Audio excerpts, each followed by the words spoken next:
Back of the Bus podcast coming to you with another comic book review. Today we've got another Judgment Day tie-in. We got X-Men number 6 coming to you. Another great addition to this event that I'm really enjoying.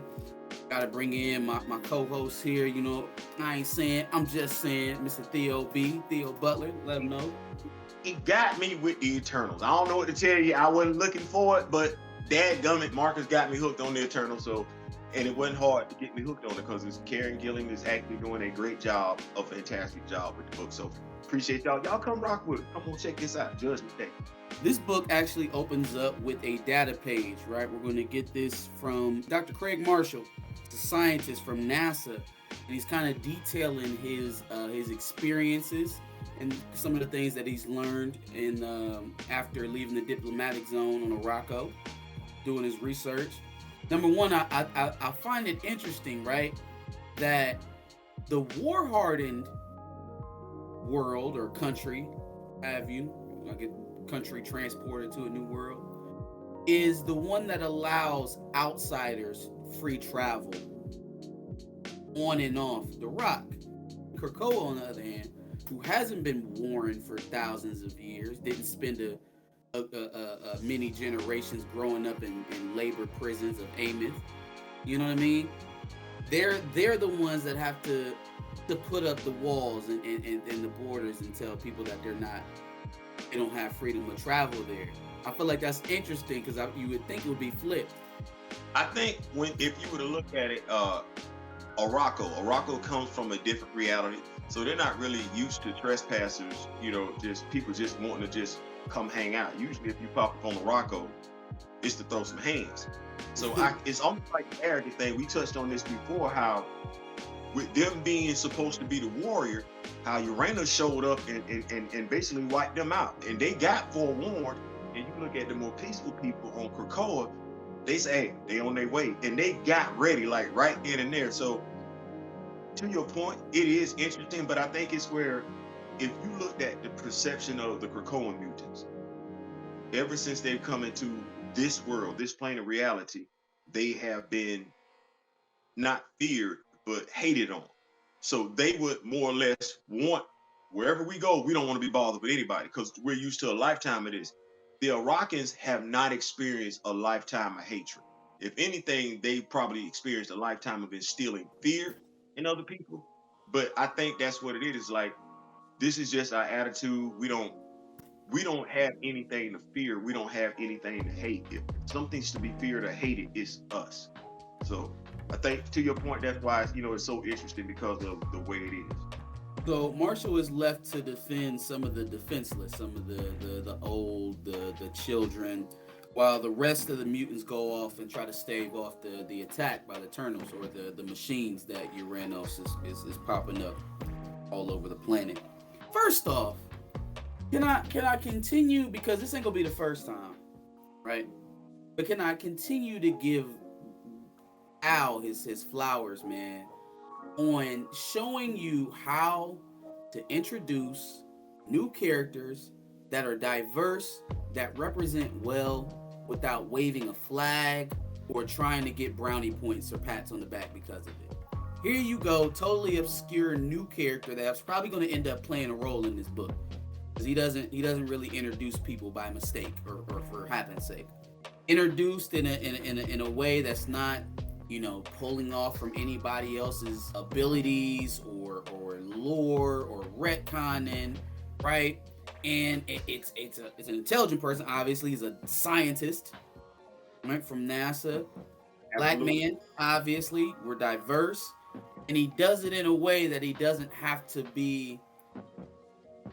He ain't taking it and rubbing your nose in it. You know what I mean? He's not trying to be abrasive just for the simple fact that he has somebody different in a major role. You know what I mean? Gave him a name that a black man could have without making it black. Craig. So it's one of them things where we've been tooting this horn, pulling this cord for so long now. If you just tell the story, you don't have to push an agenda if you tell the story. I go back to it, me and Mr. Smith, we talk about how John Byrne introduced John Barbier, North Star, when he put Alpha Flight together. We knew based on reading the comic that North Star was gay before John Byrne even opened up his mouth and declared that this was a gay character. Nobody cared. It wasn't a overarching thing. What we knew was this: he's a speedster. He touches his sister's hand, who's slightly schizophrenic. It activates a whole different set of powers within them. He's an Olympic gold medal skier, and he's in love with a dude. If you look at his sister wrong, treat his sister wrong, he's gonna put hands on you like any older brother would when it comes to their sister. They didn't make it about his sexuality. Did we know who he was? Did we cheer him on? Did we want him to be in love? Yes, but that was not the constant overarching theme of the book. And it's sad that that's what we're doing. And as you alluded to our last video, it's not real representation, because they're not going to make those changes that they put on film. They're not going to translate them over to the book where it's long lasting and meaningful. So, and at least a character like this has a chance to thrive from his origin when he's introduced this way. You know, it doesn't have to come at the heels of a race swap, right? So Storm appears and does let Marshall know for his loyalty that he has a place in the Broken Land. Further solidifying his footprint there. Storm, Laktuka, and S.W.O.R.D engage with one of Uranos' murder bots. They create a circuit there, S.W.O.R.D and Storm do, to basically just explode it, right? Using the electricity and the increased moisture in the air from S.W.O.R.D, ruler of the deep. They have a brief council about what to do next. Storm kind of feels a little bit of guilt about not being there at the onslaught of the attack. And then S.W.O.R.D wisely just kind of lets her know, hey man, look, we don't have time for that right now. You can worry about where your loyalties are at, and I guess blame John Ridley for your splitting time here. But right now we have bigger fish to fry. So she creates another circuit with Laktuka, and she ends up lending her powers to Storm so she can see the battle on all fronts, but also from everybody's different perspective, right? So if we go down the list, we got Nova. He's destroying the drone factory over Port Prometheus. That's where you would come in and out from the diplomatic zone on Arakko. We got Fisher King, right? Fisher King is seeking a third to his mysterious trio that we keep hearing about maybe the last 4 or 5 issues of xmenred. So it seems like we're going to get a reveal in that regard to see who these secret members are of this missing table of Arakko. Iska the Unbeaten is still fighting with S.W.O.R.'s beast. I swear to God, every time they write about Iska, we get another piece into answering our questions about her powers, right? But it goes, I am Iska the Unbeaten. I am Kingly of Fish. Uranos machines will win this war even if I fight for Arakko. So I fight for Uranos. I have no choice in this matter. I can never lose. Now wait a minute. We're going to take a pause on Iska. Are you telling me, because I still have the same question off of this, right? Like, are you saying to me that you have a choice on who to fight with, and that your choice ultimately determines who wins or loses? Or are you saying you have no control over the matter, and that your powers dictate you to fight for Uranos? Because I feel like even given this extra slither of her attempting to explain it, I have the same question. And I'm not going to tell you that your question is wrong. I can understand why, based on this verbiage, when she says, if I'm not mistaken, what you're looking at, even if I fight for Arakko. So she's contemplating. Right? Why are you contemplating if you don't have a choice? Here's what I'm going to go back to. I think this is one of those times when you have writers trying to do too much in regards to trying to figure out somebody's powers. They've given her a unique power set. I think the truest explanation we should expect, should want, without the writer writing himself into the hole, because we don't need Al Ewing to do that. Just stick with a dick right now. Right now he's being a dick. We've been praising him a lot, but this whole Iska thing, he's being a dick. Just stick with what Roberto da Costa did. I like the way he was able to manipulate her her power. Let's keep it like that. She has no choice over it. She doesn't, well, not choice. She has no control over it. The fate's destiny dictates how she's gonna flip. Because I'm like this. So you willingly killed your homegirl? You just chop the head off just like that? We don't want it to be that. So if her powers dictate it, maybe it's like a spidey sense. You know what I'm saying? When the moment arises, she knows when the tides will turn at that exact moment, and she kind of get a twitch, and it lets her know. But then that says to me that maybe at a heightened, higher level of your maturations and your power, maybe you may be able to turn it off or buck it or go against it. Let's look. Are we believing Uranos would allow her to live, even though she's fighting? She's fighting on his side right now. She's fighting. Right. So how would he kill her? Yeah, how would he kill her? Right. So once you do this, you're fighting on the celestial side, Uranos' side. Uranos, I believe Uranos were to be on the field of battle, and it would just to be him and Iska, her colors would change again, and she would probably wind up killing herself. Because if it's about self-preservation, like I like Darwin's ability. Darwin's abilities, for the most part, don't allow him to lose either. Instant adaptation. But what happened when he ran up on World Breaker Hulk? Hey, bro, we got to peace out. His powers.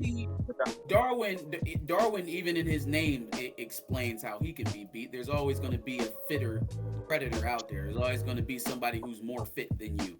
With Iska's, it's much more plain and dry, like straight up. I never lose. Not I can sacrifice myself so that you don't beat me. No, in any head-to-head competition I have, I do not lose. Period. Let's play it. What do you think happened if Galactus rolled up on Iska? She's not winning that, and it's one-on-one. She ain't. I don't know if her mutant ability got it to generate the powers that it takes to defeat Galactus. So you can't say, because if this is your ability, and we just playing it out, fantasy. If this is your ability and you never lose, but Galactus wants to run you that fade, how do you not lose this? Well, then wouldn't Domino? Wouldn't she survive a battle just no, don't bring her. Don't bring her into this. Okay, I don't know, man. I don't think her the way that they were writing this, I don't think they ever meant for her to like go head to head with some cosmic level threat. I don't think. At least that's not what it's been pegged as so far. So I think they're staying away from like having her decide where the plot goes based on her powers. But it's still real interesting because it if either way it tells you something different about the character, right? If she can't control it and she's just compelled to do it, then you gotta have a certain empathy for her and you understand why she's so jaded, because she didn't live thousands of years having no self-control. Right. But if she chooses, and that in turn swings the tide, you also understand she got to be a tortured soul because she didn't watch all these bodies drop off of her decisions. Right. Now watch this. Let's use football terminology. You're a Big Ten guy. I'm an SEC guy, right? Yeah. Let's say Iska, she's unbeaten, right? She's unbeaten. And let's say she's coming in the preseason ranked number 1 in the country, right? Well, let's look at her quality of opponents. You fought Cat versus Brittany's sister. Wow, really? That's where we at with it. And then you fighting people on Krakoa and they don't really want to kill anybody. And then the next time we see you turn up, you boo-hoo crying about Tarn. You ain't even put hands on nobody other than your smart Alec mouth with Ororo. And low-key, Ororo lets you know you can get it when you want it, but you don't want it like that, right?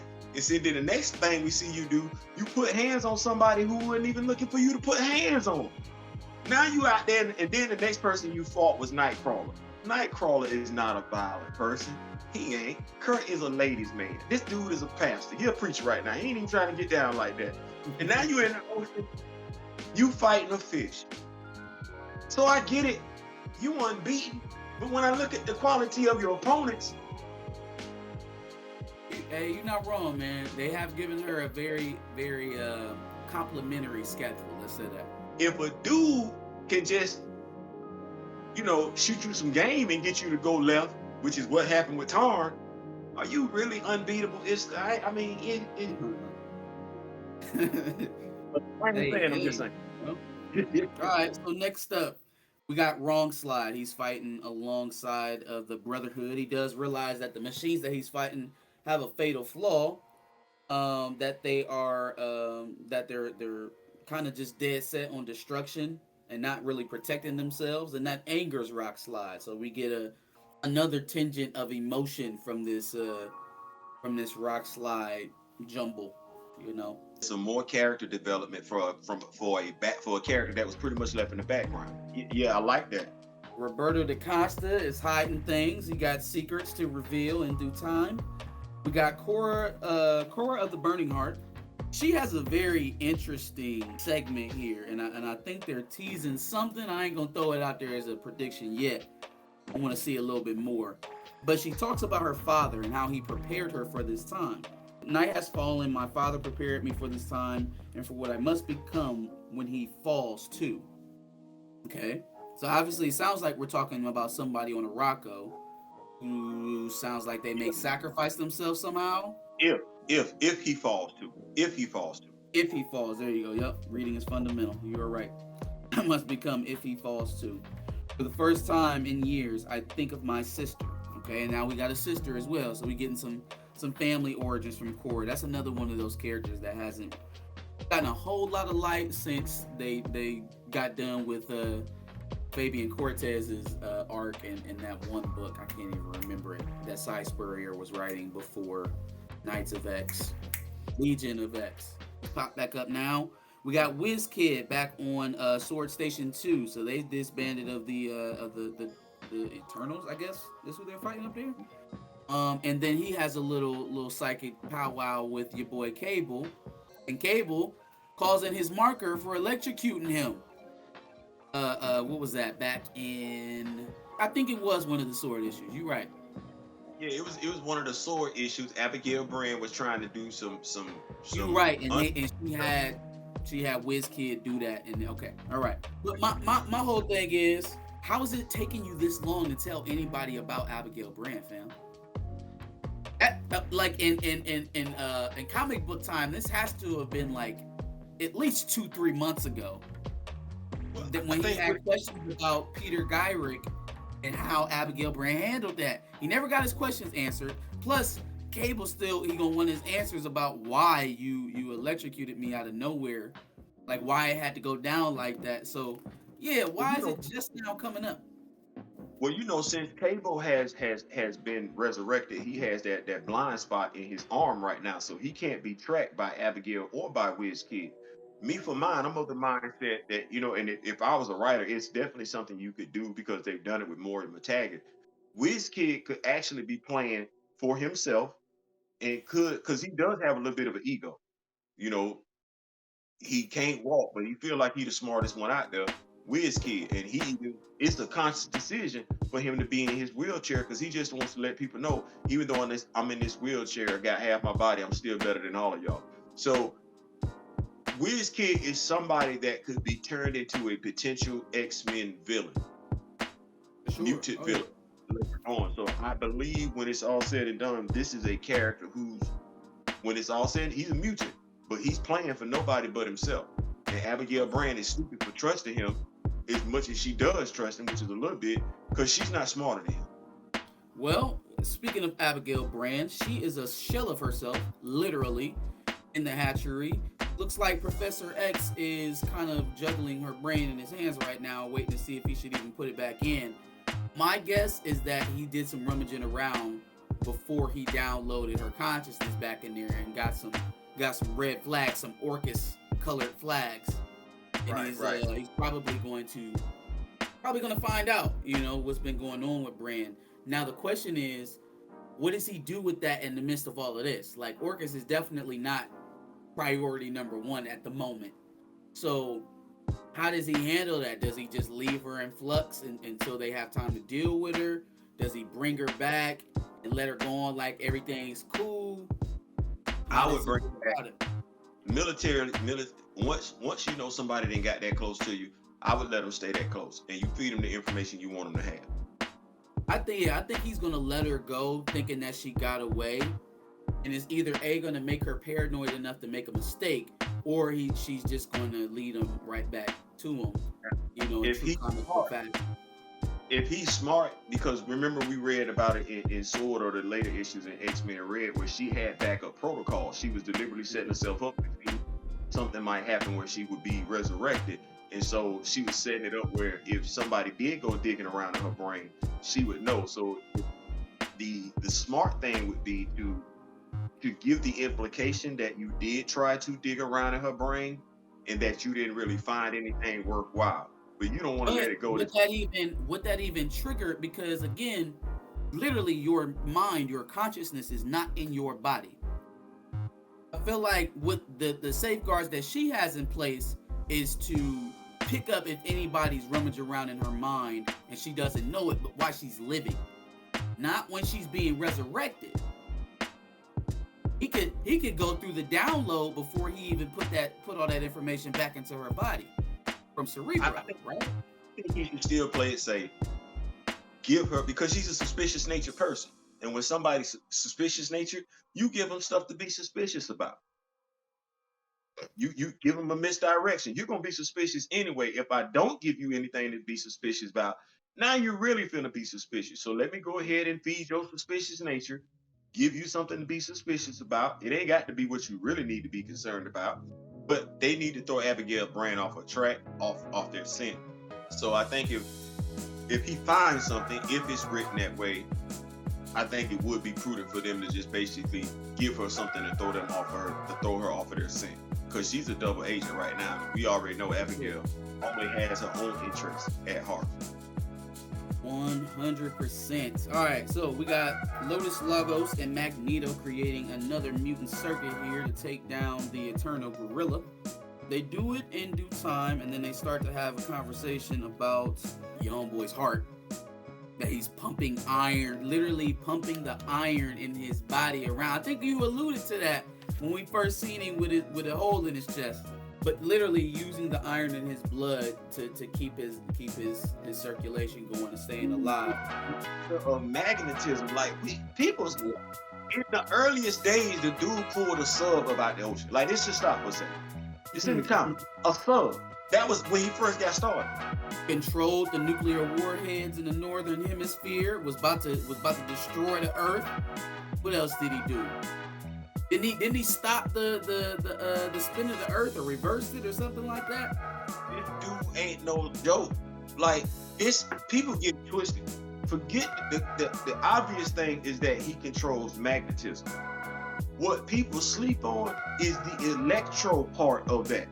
The electromagnetic spectrum. This dude can give you an EMP and give you an aneurysm. Yeah. Like, the minuscule control that he has over electromagnetism, that's crazy. That's crazy. Don't run. Leave him alone. He ripped Wolverine's. Wolverine's adamantium was bonded to his bone. My dog snatched it out. Yeah, no, that's crazy. That was nuts. That's all you need to know. So we got a first appearance here in xmenred. We got your boy Robert DaCosta. We've got the Fisher King, and then we have a new face, Scissor. That's what we're gonna call it. That's what we're gonna call it. We're not gonna do nothing else. We're gonna keep it simple. Her name Scissor. Scissor of the Smoke. That's the best you're gonna get out of me. And the Fisher King. Magneto banters with them a little bit about their deception, but ultimately the Fisher King lets him know that he had to be sure that Magneto was the real deal before he kind of revealed himself and what was going on. Also, you get a data page in the midst of that explaining kind of the history of the Seed of Night. So basically, it sounds like, and buckle in, Theo, because it's a little crazy here, right? And in some other books, this is grounds to get you booted out of your country. So it sounds like they were the secret arm of the Great Ring for a long time, and they did the dirty work. They went out and they snuff out whispers of dissent. that threatened the reign of Genesis, and that was their duty. Almost like a sleeper cell agent. Ain't that crazy? Ain't that nuts? And nobody got exiled or labeled a traitor or anything like that, right? Everybody just went on about their business. I'm gonna let you work with that in a minute, but just let me get through the rest of the history. So now, somewhere along that line of Genesis ruling, she fell out with the Seats of Night. They were meant to be a check to the Great Ring. Genesis didn't like that too much. She didn't like being counseled or critiqued in any way. So she disbanded them and they started operating secretly, right? And they stayed quiet until now. And when they reformed, I guess Fisher King ends up being the only surviving member, and he has to Fisher King and Smoke are the only surviving members. So their third is now Robert DaCosta. I wonder how long ago that got set up.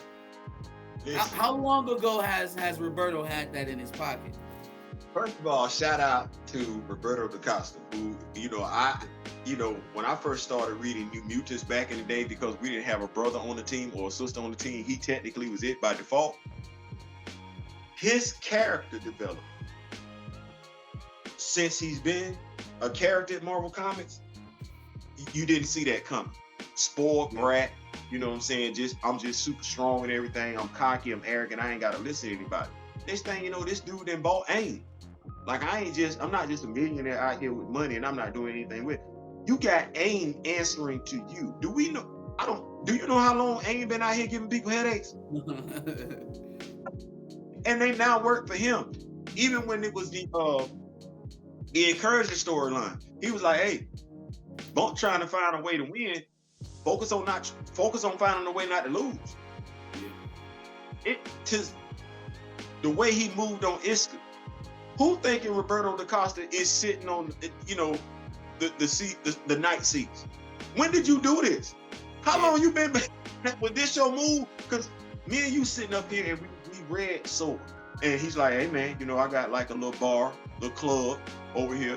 Nobody is thinking you making power moves like this, but we need to wrap our head around the fact he make power moves wherever he at, and not only does he make power moves, his head and his heart are in the right place as a character. Sure. So I've seen him step up big, and I think everything that they've done in every event that he's been a part of, his character has always showed up and showed out. For sure. Now, as Magneto is finishing up his conversation with his former student, he realizes that all of the machines, the death machines that Uranos dispatched over Arakko, are coming back to life. Right, so everybody re-engages. Core, the Burning Heart, Magneto, Nova, everybody goes back to fighting. In comes Storm, right? In her mutant circuit of Laktuka and S.W.O.R.D. So now she's going to interface with Magneto and create the basically the biggest electromagnetic bomb that you could possibly think of. And what I really liked about the connections in this book with Storm and Laktuka, or Storm and S.W.O.R.D, and now Storm and Magneto, beyond it being Storm, is it's showing you kind of how Jonathan Hickman early on in Powers of X, when we start doing the futuristic time jumps, one of the bigger things that he kind of wrote about a lot in those data pages was the ability that mutants developed in combining their powers. Right? And we're starting to get some of that, right? We're actually starting to see some of that. I believe we are right on the heels of getting Chimeras. So start busting that door open, because we've been kind of waiting a while on that. And so in xmenred, you're starting to see little droplets of it popping up, because they're starting to do that more and more, where they just combine their powers. I tell you what, I don't want to call it a surprise, but it's pleasant for them to keep referring back to old stuff, because even when he did it initially, he referred back to the Fastball special with Wolverine and Colossus combining their abilities. And, he did it with the children that were on Krakoa and everything like that, when the older X-Men were showing them how to combine their abilities. So it's nice to see something that you and I probably didn't even know each other then. Yeah. Let's go ahead and say that. We didn't know each other then, but can still harken back to something that we read and be like, oh, y'all paying it off 2 years down the road. We look forward to more circuit, mutants combining their abilities like this. So I was thinking the same thing you were thinking. So great catch on that. For sure. So after they do away with the murder bots there for sure. Storm does ask Magneto, "Hey man, you wanna hop back to Hitler Gardens real quick? We can get you a new ticker. We can figure that out." Magneto. So now, I guess we just playing the technicality game with that whole "I don't want to be saved if I die" thing, right? Because like kind of choice. You could just let it run out and do what you do because you said you don't need your backup. But on the same tip, if you're gonna create a mutant circuit to take out the Gorilla Eternal, why not create a mutant circuit to regrow a heart? Watch this. That's your backups on Arakko. So what that means is if somebody was to resurrect you, you wouldn't remember any time being on Arakko. That's what that is. But nobody needs to get it twisted and think for 1 second that anybody, forget us as readers, anybody on Krakoa, Lorna Dane included, is going to accept him dying. Yeah. He'll come back and say, no, I didn't want to be resurrected, but that's going to be him coming back saying, I didn't want to be resurrected. They're not giving you no choice in the matter, bro. You coming back. They're not. So, I mean, it sounds very pretty, but you're right. Magneto's not dying permanently, at least not at this point in the story. Do we think Roberto DaCosta would want that request? Anybody that's on Arakko right now, are they honoring Eric Lenshier's request to just not be resurrected? The Fisher King. That's it. I wasn't even talking about him. I'm talking about anybody from Krakoa. No one from Krakoa, but I think they would have a fight on their hands with the Arakkans or the A.X.E. The promise that Magneto made to them is what validates him to them, and I think they would want to uphold that. Now, you're right. They may take it back to Krakoa and just resurrect him anyways, but the A.X.E. would see his sacrifice of not wanting to be resurrected as being part of the broken land. And what's the worst thing that could happen to him? He can't be on the ring. He can't sit at the table anymore. Because if Tarn come back, Tarn can't sit on the table anymore. They don't resurrect themselves, but if you do die, and for whatever reason you are resurrected. You can't take the seat back, yeah. You can't take the seat back. So it's like one of the things where they've told us how the Iraqians get down, but they told us what the ultimate sacrifice Ororo and Magneto were prepared to pay. Magneto's paid it. But the mulligan is already sitting out there. When you told us they couldn't be resurrected, you also told us even if they were resurrected, they couldn't sit back on the table. Well, if I'm Tarn, and I just like effing up people, I ain't got to sit on the table to do that. So they decide there's no time for all of that anyways. They need to hold the line to give them enough time to try and turn off the switch of Eternals blowing in. So they decide to take the fight directly to the source and pull up on Uranos. I want a team book with this group in. Sure, the Brotherhood of Mutants right there. I guess the Brotherhood / the Great Ring, the Great Brotherhood. Yeah, that's what I want right now. And we will find out what happens with that interaction in the Judgment Day number 4 coming up. But give us some closing thoughts on xmenred number 6, Theo. Another great read. Al Ewing is doing his thing. Like, I'm loving the character development. Like, that's what I love. I love the constant evolution of these characters. Even the minor one, he's not neglecting them. They got something going on. Dr. Marshall's gonna show up again. Dr. Marshall definitely gonna show up again. Yeah, so I'm loving it. I gotta thank you. You got me hooked on it. We already were reading xmenred, but you got me reading the whole thing. But yeah, this is, as you stated, this is some of the best. I needed this considering what I'm forcing myself to read. We did talk about something. You did ask me to touch on it in regards to the Great Ring, the seat that we didn't know anything about, the night seats. In every government has sleeper agents, cells in every country. That's not a surprise. The question is, who are they? and it's not something for you to get kicked out. We're not kicking out the president of the United States, regardless of who the president is. If we find out we got sleeper agents over in the UK, sleeper agents in Canada, sleeper agents in Africa, who do we think look like the sleeper agents over in Africa? We do. Sleeper agents over in Russia and everything like that. How do we think we get intel on other countries and everything? Because we got people over there. T'Challa wasn't doing anything wrong, but when you have somebody like John Ridley, who has probably never been in the military or has a negative mindset when it comes to the military, this is what you're going to do. T'Challa is a king, and he was doing what a king does or a queen does, anybody in leadership does, to guarantee the safety of their country. Those sleeper agents weren't attacking anybody; they got attacked by a killing. So, it's one of the things, but that ain't what this is about. You did ask me about it, but this is a great read. I'm here for it. For sure. I knew it as soon as I tagged it like that, you would have a response for that, because I saw the same exact thing when I read that, for sure. I love it. Thank you so much for getting me on top of this and everything. Oh, anytime, man. Anytime I can throw out suggestions. Come back to us next week for another comic book review. Next up will probably be Judgment Day number 4. Make sure y'all protect y'all investments. Oh yeah, no, back up for sure. Back up. Peace. Like, share, subscribe.